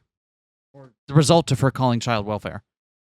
I'm just going to give it an Oishi's voice because he's enough of a dick. Prefecture Juvenile Welfare Division report. Do not view, do not duplicate. Case 31, November 20th. Sadako Hojo, redacted, years old. Residence, Hinamizawa Village, Shishibone. Consultation circumstances. Anonymous telephone SOS of child abuse. Number 2, abuse situation. Anonymous claims that a female child is suffering physical abuse by adoptive parents or guardians. 3, family structure. This dot marks abusers. The adopted father, marked. The adopted mother, marked. Older brother and child in question. Note, in June 1980, the child's parents died in an accident and she was given to her uncle on her father's side, her father's younger brother. 4, Child Consultation Center's response. On the day of the anonymous telephone consultation, the center called the child's school and asked of her situation. The next day, the welfare officer on duty visited the child's home and heard what they had to say. Both adoptive parents agreed to the center's coaching, contacted anti-abuse network in the city. As part of the suggested coaching, a district welfare officer in the area began visiting for coaching at fixed intervals. Coaching, huh? The scrawled note below is stapled to the report. Related information from former official Mr. W. Mr. W. Refer to 1977 document D2-3 number 44. As Chief Investigator F from the city's education consultation offices, he is well informed about it. I don't know if we can put those together with people we know. Yeah. Doesn't seem like we can, huh? 1977, though. We don't know too much about 1977. No, but we know some things. So, I'm going to figure out what we know about that. Actually, we know nothing. Yeah. That's true. It was after the plan was announced for the Hinamizawa Dam. That's about all I know right now. But before just about anything else that happened. Fuck! Alright, well, that's suspicious as hell, but I don't know what to do about that yet. This episode sucked! This was awful. Thanks for being here with us. I hope we made it a little bit more bearable for you. Go drink some water. Go have a scoop of ice cream. You've earned it. And we'll see you next time. Peace, y'all. Oh, this is going to be the worst chapter, isn't it? Just tell me right now, is it going to get better or worse from here? Define better.